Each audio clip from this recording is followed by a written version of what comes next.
bagaimana keadaan kalian hari ini? Saya doakan semoga kalian tetap sehat dan tetap semangat. Oke? Sebelumnya, Ibu mengucapkan selamat datang kepada kalian semua yang sudah masuk di jurusan Desain Komunikasi Visual. Perkenalkan, nama saya Yaniar Khairun Nisya. Saya guru di Produktif Desain Komunikasi Visual. Untuk yang lainnya di balik layar, jika tak kenal maka tak sayang. Jadi kita lihat siapa saja sih yang ada di balik layar DKV. Yang pertama ada saya, Yaniar Khairun Nisya.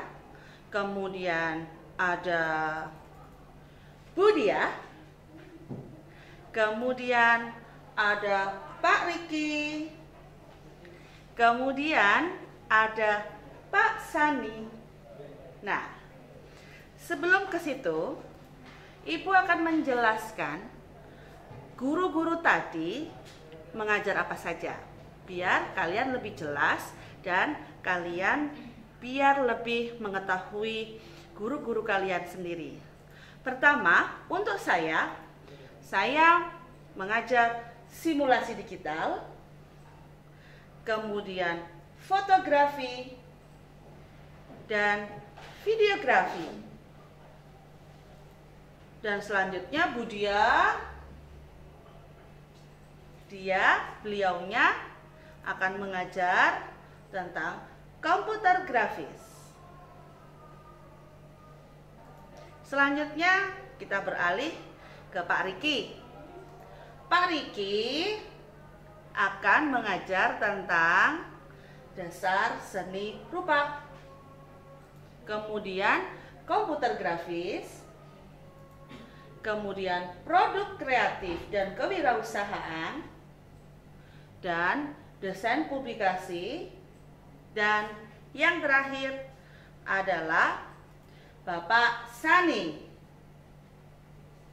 Di sini Bapak Sani akan mengajar tentang sketsa, gambar, tinjauan seni,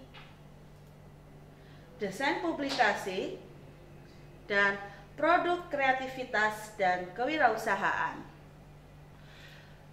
Baik anak-anak, sebelum saya menjelaskan apa sih DKV itu, saya akan bertanya dulu kepada kalian semua. Apa yang ada di benak kalian tentang jurusan Desain Komunikasi Visual? Pasti kalian bingung sebelum masuk ke sini, apa sih yang disebut dengan desain komunikasi visual? Nah, desain komunikasi visual, Ibu akan membahas secara detail dan artinya. Yang pertama, kita akan membahas tentang desain. Desain di sini dalam bahasa Latin adalah dixnir atau merencanakan dan merancang. Kemudian, yang kedua, kita akan membahas tentang komunikasi. Di komunikasi, kita akan menyampaikan pesan atau informasi. Dan di visual, kita akan mengetahui segala sesuatu yang dapat kita lihat. Jadi kita bisa menyimpulkan bahwa desain komunikasi visual adalah, ya betul, belajar menyampaikan pesan secara visual melalui media grafis, simbol, ilustrasi, gambar, maupun foto. Kalian pasti sudah paham kan bagaimana desain komunikasi visual itu? Lalu, apakah pembelajaran di DKV itu susah? Ya, tergantung pada kalian. Intinya bahwa jangan pernah menunda tugas dan pekerjaan yang telah dibuat oleh gurumu. Ketika kita menunda sebuah pekerjaan, maka semua materi yang tadi Ibu sebutkan akan terasa susah. Baik anak-anak, lalu apa saja yang perlu kita pelajari di DDKV? Kita simak baik-baik. Yang pertama ada simulasi digital, kemudian ada tinjauan seni, kemudian ada dasar-dasar kreativitas, ada dasar-dasar seni, ada sketsa,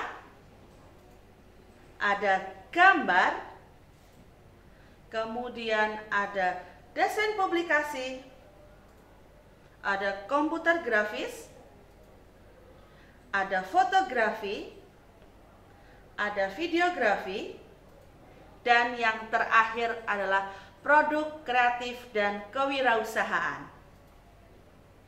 di mana kita akan membahas satu persatu dari semua materi yang Ibu sampaikan. Kalian akan mendapatkan materi selama 3 tahun dengan materi yang sudah Ibu sebutkan. Yang pertama adalah simulasi digital. Di simulasi digital kita akan belajar tentang logika dan algoritma.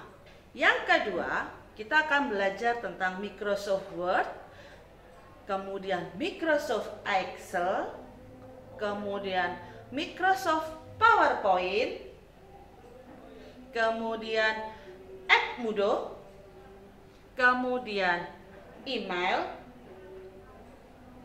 kemudian buku digital, dan algoritma. Yang kedua, mata pelajaran tinjauan seni. Di tinjauan seni kita akan belajar tentang konsep dasar seni, cabang seni, estetika, seni Nusantara, seni Timur, dan seni Barat. Yang ketiga, dasar kreativitas. Di dasar kreativitas kita akan belajar tentang konsep kreativitas, industri kreativitas, dan kreativitas seni, serta kita akan belajar tentang inovasi karya seni. Selanjutnya mata pelajaran dasar seni rupa. Dasar seni rupa, di sini kita akan belajar tentang unsur-unsur seni rupa, unsur rupa 2 dimensi, dasar-dasar seni rupa, 3 dimensi, 2 dimensi. Selanjutnya mata pelajaran sketsa. Untuk pelajaran ini kalian jangan khawatir bagi kalian yang tidak bisa menggambar ataupun mengsketsa, karena semua anak yang berada di sini kita mulai dari nol. Belajar bersama untuk memahami semua materi yang belum kalian bisa. Yang pertama adalah sketsa. Sketsa, di sini kita akan belajar tentang sketsa seni rupa, teknik gambar, gambar sketsa, rancangan, gambar sketsa murni, sketsa seni patung, kemudian sketsa interior dan furniture, serta sketsa animasi. Selanjutnya adalah gambar.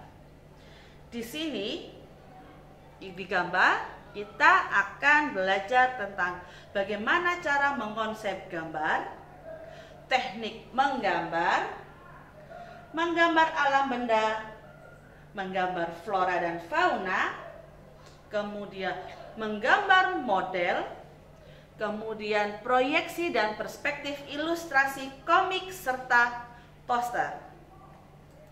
Selanjutnya ada mata pelajaran desain publikasi. Di sini di desain publikasi, dasar-dasar desain media dan publikasi akan kita berikan. Ada konsep desain, ada desain publikasi indoor, ada publikasi mata pelajaran videografi. Di videografi kita juga akan membuat bagaimana cara membuat skrip video, membuat video iklan, membuat storyboard, memahami pergerakan kamera, teknik video editing, dan komputer grafis audio editing.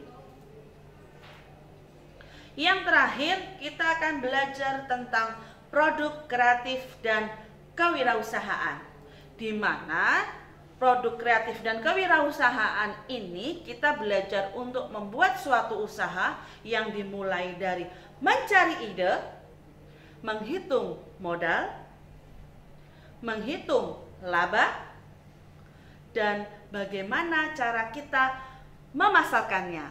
Itu yang paling penting. Dengan cara kita belajar seperti tadi, mulai dari komputer grafis, desain grafis, fotografi, videografi, semua terkemas di sini. Dengan begitu, kita akan membuat kemasan sesuai dengan yang kita inginkan. Mulai dari packaging, kemudian memfoto produk, membuat iklan, dan bagaimana cara memasarkannya. Di mata pelajaran produk kreatif dan kewirausahaan, kalian juga akan diajari tentang sablon manual, sablon digital, dan sablon untuk gelas, produk barang dan jasa. Oke, selanjutnya sistem pembelajaran yang kita gunakan di desain komunikasi visual SMK Negeri 3, kita langsung praktek terbimbing, di mana kita langsung dibimbing oleh guru dan instruktur yang ada di SMK Negeri 3. Kemudian kita akan belajar tentang online, di mana dengan masa pandemi ini kita akan belajar melalui kelas maya.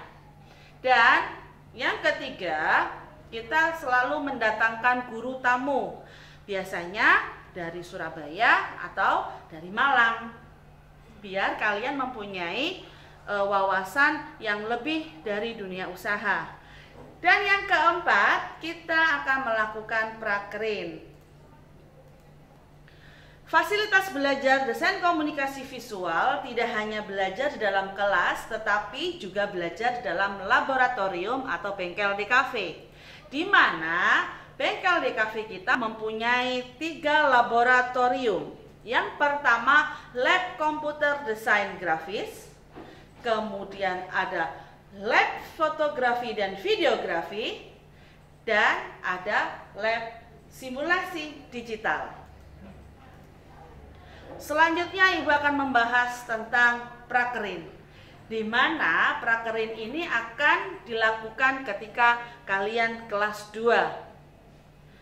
Dan ini adalah kegiatan wajib yang harus dilaksanakan, karena pada saat kelas 2 nanti itu adalah merupakan persyaratan kenaikan kelas. Jadi ketika prakerin jangan sampai pernah bolos ya. Mana sih tempat-tempat prakerin yang biasanya kita gunakan? Semua yang bergerak di bidang advertising, kemudian desain grafis, fotografi, dan videografi. Semua yang bergerak di advertising di Probolinggo, di kafe, pasti masuk di sana. Dan juga di fotografi biasanya ada di Ananta Studio, Klik Foto, kemudian Jaya Abadi, Didin Foto, dan banyak lainnya yang ada di Probolinggo. Jangan salah, bukan hanya di Probolinggo tempat prakerinnya. Kita juga bisa melakukan prakerin di tempat luar kota seperti Malang dan Surabaya. Untuk yang desain grafis biasanya berada di percetakan, sablon, digital printing, interior dan eksterior desain, kemudian bisa di advertising. Lulus kerja, mau jadi apa? Lihat ini. Ilustrator. Ya, betul, ini adalah ilustrator. Ilustrator adalah ilustrasi di kaos, cover buku, dan majalah buku. Ya, betul. Kalian bisa menjadi seorang ilustrator. Kemudian apa lagi? Web designer. Di web designer kita akan belajar tentang merancang tampilan home atau beranda di halaman. Jangan lupa, DKV lulusan itu akan mencetak fotografer, di mana fotografer ini menjadi proyek utama dari sebuah perusahaan, karena fotografer adalah konten promosi di dunia perusahaan, pasti butuh. Kemudian tidak kalah saing, yaitu kita bisa menjadi graphic designer, di mana graphic designer ini adalah sebagai perancang desain sebuah perusahaan yang ingin mencari branding, logo, dan graphic desainnya. Freelance designer, di mana freelance designer ini berdiri sendiri di rumah untuk mendesain sebuah desain pamflet, kemudian leaflet, brosur, papan nama, cetak undangan, dan lain-lain. Karena freelance kita bebas, bisa belajar di rumah, karena freelance designer adalah menjadi bos untuk diri sendiri. Apalagi komikus. Ya, di sini untuk kamu yang sering menggambar atau hebat di dalam desain, mensketsa, kalian bisa menjadi komikus, membuat komik, membangun cerita melalui gambar. Selanjutnya ada videographer. Di videographer, hampir semua perusahaan membutuhkan sebuah promosi, bukan? Jadi kalian bisa mendaftar di situ dan menjadi videographer dari perusahaan tersebut. Karena iklan perusahaan atau film pendek sangat dibutuhkan pada era globalisasi. Pengajar, seperti saya adalah seorang guru, kalian juga bisa menjadi seorang guru handal yang lebih hebat. Desain komunikasi visual telah terbukti di dalam dunia kerja, di mana ada yang menjadi fotografer handal, ilustrator, dan ada juga yang membuka advertising. Jadi kalian jangan pernah berkecil hati bahwa DKV adalah jurusan yang paling tepat. Satu hal yang Ibu akan sampaikan kepada kalian, tetaplah menjadi diri sendiri dan jangan pernah menunda pekerjaan yang akan menjadi semakin menumpuk. Oke, Ibu ucapkan selamat bergabung di jurusan Desain Komunikasi Visual dan akan bertemu bersama kami. Wassalamualaikum warahmatullahi wabarakatuh. DKV bisa, SMK bisa.